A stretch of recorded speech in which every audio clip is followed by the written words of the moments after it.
அஸ்ஸலாமு அலைக்கும் வரஹ்மத்துல்லாஹி வபரகாத்துஹு. அல்ஹம்துலில்லாஹ். அல்லாஹு தஆலா நேற்று மற்றும் இன்று நாம் தொழுத தராவியுடைய தொழுகைகளை அல்லாஹு தஆலா அங்கீகரித்தருள்வானாக. நாம் நோற்றிருக்கக்கூடிய நோன்புகளை அல்லாஹ் கபூல் செய்வானாக.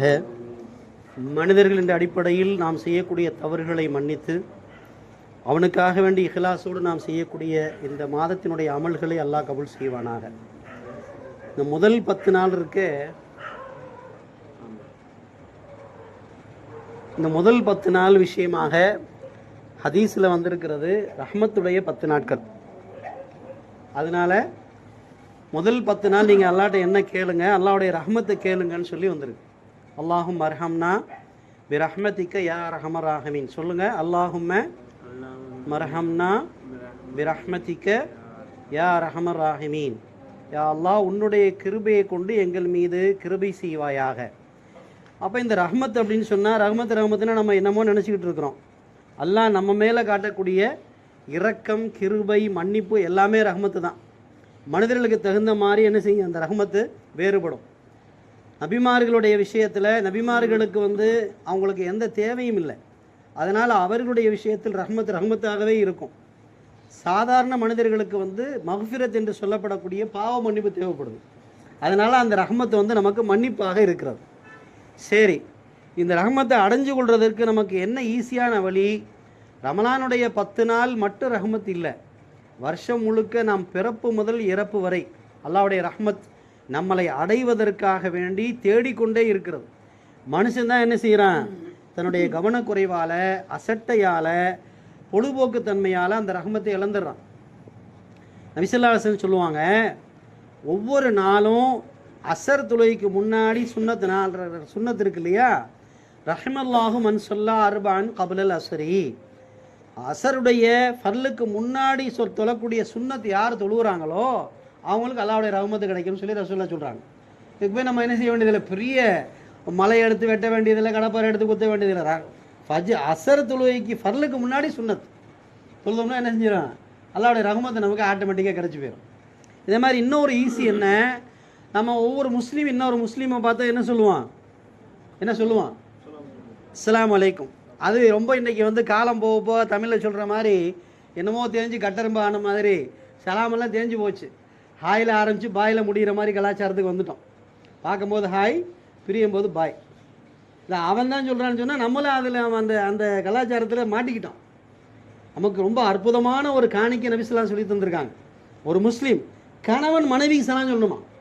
கணவன் என்ன செய்யணும், வீட்டுக்குள்ளே நுழையும் போது கணவன் என்ன செய்யணும், மனைவிக்கு அஸ்ஸலாமு அலைக்கும் வரஹ்மத்துல்லாஹி வபரகாத்து சொல்லிட்டு நுழைஞ்சாருன்னு சொன்னால் அந்த வீட்டில் ஷைத்தானுடைய எந்த விதமான தீங்கும் விளையாதுன்னு சொல்கிறாங்க. நம்ம இன்றைக்கி சொல்கிறோமா? வீட்டில் நுழையும் போது சலாம் சொல்கிற மாதிரி சத்தமே இல்லை. முதல்ல வீட்டில் நுழையும் போது சூழ்நிலை இருக்கே, சலாம் சொன்னால் கூட கேட்காத அளவுக்கு தான் வீடு இன்றைக்கி இருக்குது. அந்த மாதிரி சத்தங்கள்லாம் இன்றைக்கி வேறு சத்தங்கள்லாம் நினைஞ்சிருச்சு, வீட்டை ஆக்கிரமிப்பு பண்ணிருச்சு. சலாம் சொல்லணும் அப்படின்னு சொன்னால் நான் சலாம் சொல்ல போகிறேன் அப்படின்னு சொல்லிவிட்டு சலாம் சொல்கிற மாதிரி சூழ்நிலை இன்றைக்கி வந்துருச்சு.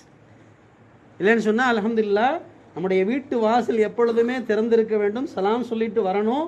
சலாம் சொல்லிட்டு சொன்னால் வீட்டில் உள்ளவங்க பதில் சொல்லாட்டி கூட யார் சொல்லுவா, மலக்குமார் சொல்லுவாங்க. அப்போ அந்த சூழ்நிலை நம்ம வீட்டில் உருவாக்கணும்.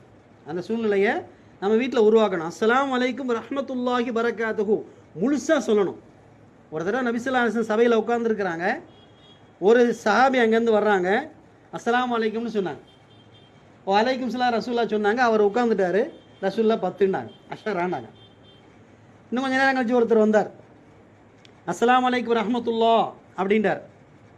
ரசூலுல்லாஹ் வலைக்கும் ஸலாம்னு சொன்னாங்க. அவர் உட்காந்தாரு, இஷ்ரீன அப்படின்னாங்க. மூணாவது ஒருத்தர் வந்தார், அஸ்ஸலாமு அலைக்கும் ரஹ்மத்துல்லாஹி பரக்காத்துஹுன்றார். ரசூலுல்லாஹ் பதில் சொன்னாங்க. அவர் உட்காந்தாரு, சலாசுன்னாங்க. சாபாக்கெல்லாம் கேட்டாங்க, யார சொல்ல என்ன அஷரா இஸ்ரீன 10 20 30 ஏழை விடுற மாதிரி என்னமோ சொல்கிறீங்களே என்னன்னு. முதல்ல வந்தவர் அஸ்ஸலாமு அலைக்கும் மட்டும் சொன்னார், அவருக்கு 10 நன்மை. ரெண்டாவது வந்தவர் அஸ்ஸலாமு அலைக்கும் ரஹ்மத்துல்லாஹ் சொன்னார், 20 நன்மை. ரஹ்மத்துல்லாஹி பரக்காத்து மூணாவது சொன்னார், 30 நன்மை. சாதாரண வித்தின் செகண்ட்ஸு. ஒரு சில இது எவ்வளோ நேரம் ஆக போகுதுங்க? எவ்வளோ நேரம் ஆகும்? ஒரு நிமிஷம் கூட ஆகாது, ஒரு செகண்டு தான். ஒரு நாளைக்கு யோசிச்சு பாருங்கள். அவர் சொல்கிறார், ஒரு மருத்துவ நிபுணர் சொல்கிறாரு, ஒரு மனிதர் காலை முதல் மாலை வரை ஒரு 100 பேருக்கு சலாம் சொல்கிறார். 100 பேர் அவருக்கு பதில் சொன்னார்னா அவர் மெடிக்கல் ஷாப் தேவையில்லைங்கிறாங்க. இது ப்ராக்டிக்கலான உண்மை. 100 பேருக்கு நம்ம சலாம் சொல்கிறோம். நம்ம பார்க்குற இன்னைக்கு சலாம் சொன்னால் கேலியாக பேசுகிறான். இதை வந்துட்டு அறியா அஸ்ஸலாமு அலைக்கும் அப்படிங்கிறான். அப்படி சலாம் சொல்கிற ஆள், ரெகுலராக சலாம் சொல்கிற ஆள் வந்தாருன்னா நம்மளால் என்ன சொல்கிறாங்க, இந்த வர்றாரு அஸ்ஸலாமு அலைக்கும் அப்படின்னு. அஸ்ஸலாமு அலைக்கும் என்ன பேராது? அப்போ அஸ்ஸலாமு அலைக்கும் அப்படிங்கிறது யார் சொல்லுவாங்க, அதுக்கு என்ன பதில் அப்படின்னு சொல்லி எதிர்பார்க்கணும். அப்போ சொல்கிறாங்க 100 தடவை ஒருத்தர் சலாம் சொல்லி அதுக்கு பதில் அவர் வாங்கிட்டாரு சொன்னால் அவருக்கு என்ன தேவையில்லைங்க, மெடிக்கலோ டாக்டரோ தேவையில்லைங்கிறாங்க. ஏன், அந்த சலாமுடைய வார்த்தை அவ்வளோ பெரிய விஷயங்கள். அல்லாஹ்வுடைய ரஹ்மத்தை, குட் மார்னிங் அப்படிங்கிறது இருக்கு மேலை நாட்டு கலாச்சாரம். குட் மார்னிங் சொன்னால் காலையில் நல்லா இருன்னு அர்த்தம். சாயந்தரம் நீ எக்கேடு கட்டாலும் எனக்கு அதை பற்றி பிரச்சனை இல்லை, அதான் குட் மார்னிங், காலையில் நல்லா இரு. ஆனால் அஸ்ஸலாமு அலைக்கும் அப்படி இல்லை. அஸ்ஸலாமு அலைக்கும் ரஹ்மத்துல்லாஹி வபரகாத்துஹு, உங்கள் மீது அல்லாஹ்வுடைய சாந்தியும் சமாதானமும் எல்லா விதமான அருளும் உண்டாகட்டும். அல்லாஹ்வுடைய வாழ்த்து எடுத்து சொல்கிறோம். அப்போ இந்த மாதிரி ரஹ்மத்துடைய விஷயங்கள் நமக்கு கிடைக்கிறது ரொம்ப லேஸுங்க. நமக்கு கிடைக்கிறது ரொம்ப லேசு. அதுலேயும் குறிப்பாக இந்த ரமலானுடைய 10 நாட்கள் அல்லாஹ்வுடைய ரஹ்மத் நம்மளை அடைந்து கொள்வதற்கு தேடிக்கொண்டே இருக்கிறது. ரொம்ப கஷ்டப்படலாம் வேண்டியதில்லை. இப்போ நம்ம அல்ஹம்துலில்லாஹ்னு சொல்லி எல்லாரும் நம்ம எப்படி ஒரு கணக்கு வச்சுருக்கோம், நோன்பு வச்சா தொழுவணும்னு. அப்படியா? சொல்லுங்கள், பதில் சொல்லுங்கள். நோன்பு வச்சா தொழுவணுமா, எப்போவுமே தொழுவணுமா? வருஷம் பூரா தொழுவணும். ஆனால் பள்ளிவாசல்லாம் பார்த்தீங்கன்னா நோம்பில் பார்த்தா யாரோ சொன்ன மாதிரி மோயினார்லாம் தள்ளி விட்டுறாங்க. மோயினார் இன்னைக்கு ஒரு பள்ளியில் பார்க்குறேன், மோயினார் வந்து ஓரத்தில் நிற்கிறார். என்னன்னாக்கா இந்த சீசனுக்கு வர்றவங்க இருக்காங்க இல்லையா, அடித்து தள்ளி விட்டுறாங்க. அப்படியே எங்கள் அப்பா நோன்பு வச்சா தொழுவணுங்கிற ஒரு மைண்ட் செட் ஆயிடுச்சு. அப்படி இல்லை. ஒரு மனிதனுடைய சுய அறிவு விளங்குனதுலேருந்து அவன் கபருக்கு போகிற வரைக்கும் தொழுகையை விடுறதுக்கு எந்த சந்தர்ப்பமும் கிடையாது. வாழ்நாள் பூரா தொழுவணும். அப்போ நம்மளுடைய கணக்குப்படியே ரமலானில் தொழுகிறோம், ஓதுறோம், குர்ஆன் ஓதுறோம், தஸ்பீஹ் செய்கிறோம். அப்போ இந்த மாதிரி விஷயங்களில் நாம் என்ன செய்கிறது, அல்லாஹ்வுடைய ரஹ்மத்தை வேண்டி துவா செய்கிறோம். 10 நாளில் குறிப்பாக என்ன செய்கிறது, யா அல்லாஹ் எங்களுக்கு உன்னுடைய ரஹ்மத்தை தருவாயாக. ரஹ்மத்தை மட்டும் கிடைச்சிருச்சுன்னு சொன்னால் மற்ற எல்லாமே ஆஃபருங்க. மஃபிரத்து, நரக விடுதலை, சொர்க்கத்தை எல்லாமே ஆஃபராக கிடச்சி போயிடும். ரஹ்மத்தை எப்போவுமே கேட்போமா இன்ஷா அல்லாஹ். அல்லாஹ் ஜல்ல ஷானஹு தஆலா நம்முடைய வாழ்நாள் முழுவதும் நமக்கு அவனுடைய ரஹ்மத்தை அதிகமாக தந்தல் புரிவானாக. குறிப்பாக இந்த ரமலானுடைய மாதத்தில் குர்ஆன் ஓதுறதுக்குண்டான ஆசையும் ஆர்வத்தையும் நமக்கு ஏற்படுத்தி தருவானாக. வாஹிர் தாவான் அல்ஹம்துலில்லாஹி ரப்பில் ஆலமீன். அஸ்ஸலாமு அலைக்கும் வரஹ்மத்துல்லாஹி வபரகாத்துஹு.